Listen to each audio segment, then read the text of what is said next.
नमस्कार, मैं कुंदन गुप्ता एक बार फिर से आप सभी का स्वागत करता हूं गुरुकुल.com के इस चैनल में। आज के इस वीडियो में हम देखेंगे शिक्षा 12 क्लास हिंदी के जो लास्ट चैप्टर है, जिसके राइटर है कौन है, जे कृष्णमूर्ति है। और जे कृष्णमूर्ति का आज जो है यह शिक्षा पाठ का सारांश देखेंगे, बहुत ही अच्छा तरीका से देख लेंगे ताकि आपके एग्जाम में आ सके तो उनको आप अच्छा तरीका से लिख सके। और यह वीडियो अगर आप देख लेते हैं तो जितने भी ऑब्जेक्टिव सब्जेक्टिव है, चूंकि मैं ऑब्जेक्टिव सब्जेक्टिव का इसके बाद वीडियो लाने वाला हूं, लेकिन आप यह पूरा तरह से देख लोगे ना तो ऑब्जेक्टिव और सब्जेक्टिव जब मैं लाऊंगा ना तो बहुत ही अच्छा तरीका से आपको समझ में आ जाएगा। तो देखिएगा, बढ़िया तरीके से समझ लीजिएगा क्या है।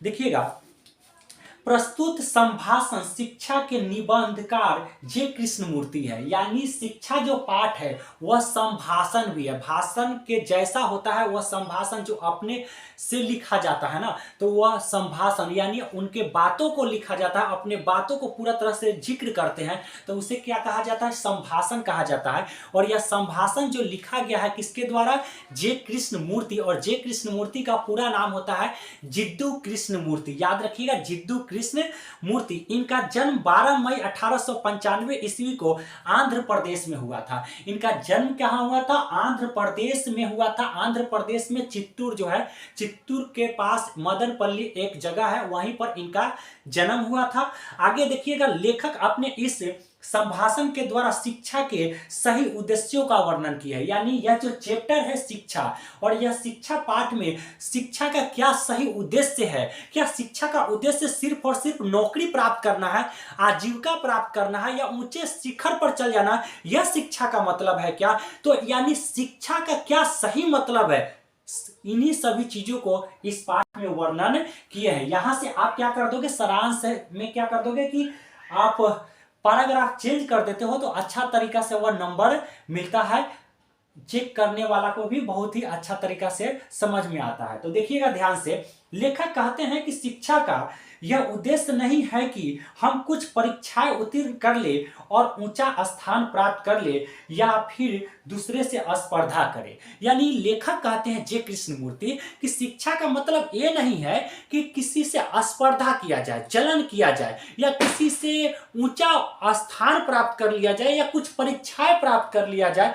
यानी ये सारी शिक्षा का उद्देश्य नहीं हो सकता है, बल्कि शिक्षा का सही उद्देश्य क्या है, यदि हम अपने आप को सिर्फ आजीविका के लिए तैयार करते हैं तो हम जीवन का लक्ष्य ही खो देते हैं। ये कह रहे हैं, जे कृष्णमूर्ति का कहना है कि अगर हम सिर्फ और सिर्फ नौकरी के लिए पूरी तरह से आगे बढ़ रहे हैं ना, पढ़ाई कर रहे हैं, तो हम अपने जीवन के लक्ष्य ही क्या कर दे रहे हैं, खो दे रहे हैं। हो सकता है अगर हमें जिस चीज की तैयारी कर रहे हैं वो चीज में अगर हमें सफलता नहीं मिली तो क्या हमारा जीवन खत्म हो गया वहीं पे।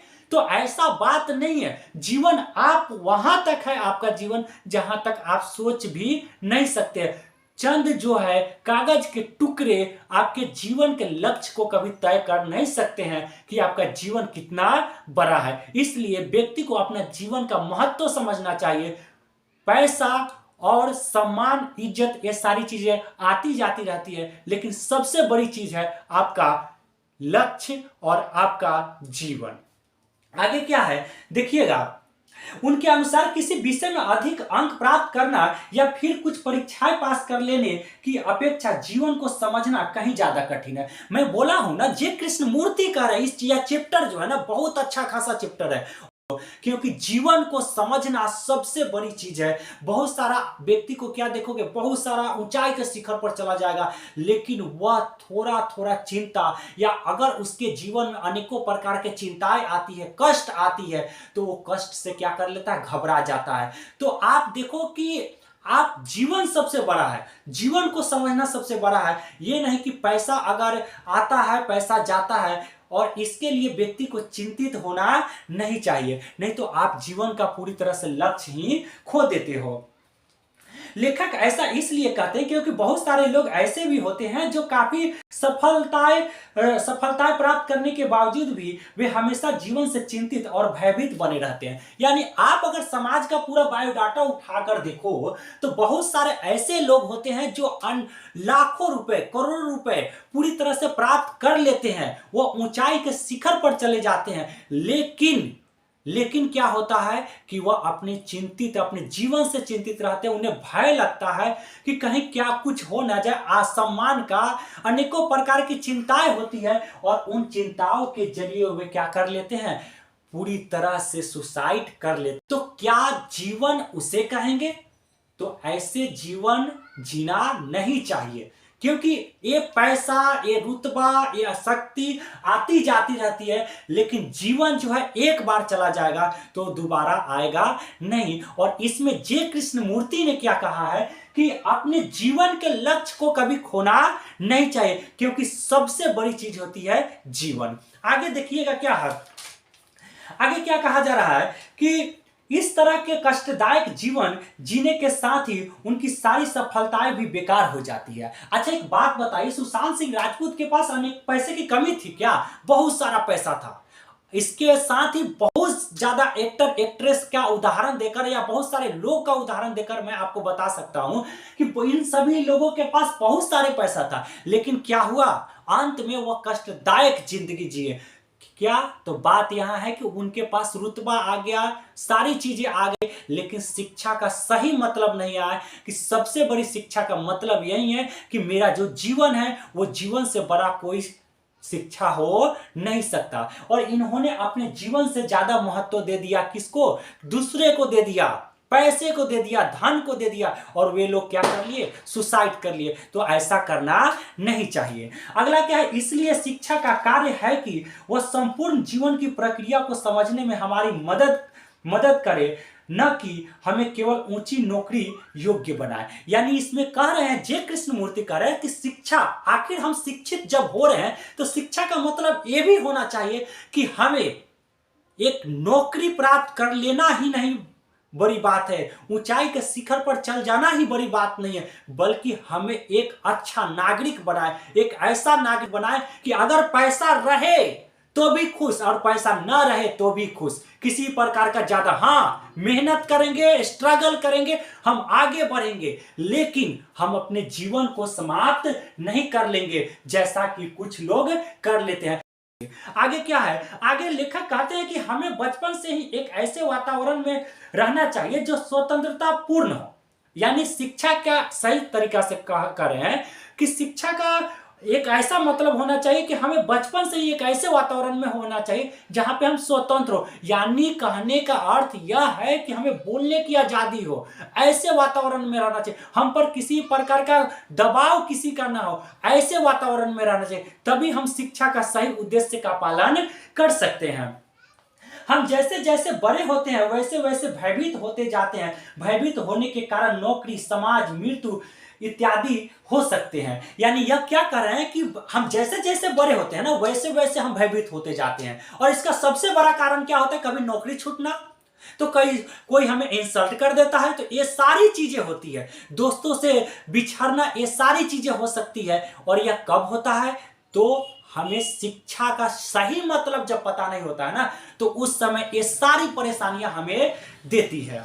आगे क्या है, हम में से अधिकांश लोग किसी न किसी रूप में भयभीत है, और जहां भय है वहां मेधा नहीं हो सकती। यानी जे कृष्ण मूर्ति क्या कर रहे हैं कि जहां पर भय है, क्या वहां पर ज्ञान हो सकता है? क्या नहीं हो सकता, कभी भी नहीं हो सकता है। जहां पर भय है वहां पर कभी भी ज्ञान नहीं हो सकता। इसलिए मैं आपको बता रहा हूं, हमारे बिहार के चर्चित जो सर है खान सर, इन्होंने ऐसा पढ़ाया, ऐसा लोगों को पढ़ाया, ऐसे स्टूडेंट को पढ़ाया कि पूरी तरह से भय ही खत्म कर दिया। आप अगर क्लास को आप करते हो, आप जानते हो कि इनके क्लास में क्या होता है, किसी भी प्रकार का कोई भय ही नहीं, क्योंकि जहां पर भय है ना वहां पर कभी भी ज्ञान हो ही नहीं सकता है, क्योंकि जहां पे डर है वहां पर ज्ञान कभी हो नहीं सकता है। आगे देखिएगा, मनुष्य किसी न किसी के विरोध में खड़ा है। यानी आगे कहा जा रहा है कि मनुष्य किसी न किसी के विरोध में खड़ा है, वह किसी सुरक्षित स्थान तक पहुंचने के लिए संघर्ष कर रहा है। देखिए एक जो जरूरी बात है, तो क्या है कि व्यक्ति हमेशा ही यह स्ट्रगल करता है कि हम एक ऐसे स्थान तक पहुंच जाए जहां से हमें किसी प्रकार का रोजी रोटी का कोई चिंता ना हो। लेकिन ये तो करना चाहिए, हम ये नहीं कह रहे कि ये नहीं करना चाहिए, करना चाहिए, आजीविका के लिए नौकरी प्राप्त करना चाहिए, लेकिन इतना जरूर सोचो कि अगर किसी प्रकार का अगर आज हमारे पास है, कल अगर ना हो तो हम अपने जीवन से बड़ा महत्व उसको नहीं देंगे। और सबसे बड़ी चीज क्या होगी, हमारी जीवन होगी, क्योंकि जीवन रहेगा तो हम उतना पैसा कमा भी लेंगे। लेकिन एक बार अगर आप सोच लो कि जीवन से अगर हाथ धो लिए तो क्या आप वहां पर पहुंच पाओगे? वहीं तक आपका जीवन भी क्या हो जाएगा, खत्म हो जाएगा। आगे देखिएगा, चूंकि माता पिता भी यही चाहते हैं और हम भी इसी में रहना चाहते हैं, यानी बहुत सारा लोग, यानी माता पिता भी चाहते हैं कि हमारा बेटा बेटी क्या कर ले, ऊंचाई के शिखरों पर पहुंच जाए, और हम भी चाहते हैं, तो ऐसा करो, कोई बात नहीं है। लेकिन एक बात जरूर ध्यान रखना कि इसमें शिक्षा का सही मतलब जान के चलना कि हम उतना भी कहने का अर्थ है किसी को इज्जत नहीं देंगे जिससे हमारा इज्जत क्या हो जाए, कम पड़ जाए। आगे देखिएगा, लेखक के अनुसार जब हम सीख रहे होते हैं तब पूरा जीवन ही सीखते हैं। यानी आगे क्या कह रहे हैं लेखक कि जब हम सीख रहे होते हैं ना तो हम पूरा जीवन ही क्या करते हैं, सीखते हैं। उस समय हमारा कोई गुरु ही नहीं रह जाता, प्रत्येक वस्तु हमें सिखाती है, जैसे एक सूखी पत्ता, एक उड़ती चिड़िया, एक आंसू और एक धनी और एक गरीब। क्या होता है कि जब अगर आप सीखना चाहो ना तो दुनिया के हर चीज से सीख सकते हो, उड़ती चिड़िया से सीख सकते हो, एक गरीब से सीख सकते हो, एक अमीर से सीख सकते हो, एक बहती हुई आंसू से सीख सकते हो। सारी चीजें आपको सिखाने के लिए है, प्रकृति में जितनी भी चीजें है ना वो सारी चीजें आपके लिए सिखाने के लिए। इसलिए मैं आपको बता रहा हूं, एक जो आप देखे होंगे प्रेमानंद महाराज, यानी गुरु जी जो है सबसे आइडियल है, यानी ऐसे गुरु का तो मिलना भारत के लिए बहुत ही गर्व की बात है। और ये गुरुजी क्या कहते हैं, गुरुजी से आप अगर ये वीडियो आप देखते होंगे तो गुरुजी से एक व्यक्ति ने जाकर कहा कि अगर चाहे तो आप मेरे क्षेत्र में आइए और वहां पर आप जागरण कीजिए, आप वहां पर पूरी तरह से लोगों को संदेश दीजिए, मैं आपके द्वारा मैं अपने क्षेत्र में जागरण यानी कहने का प्रवचन कराना चाहता हूं।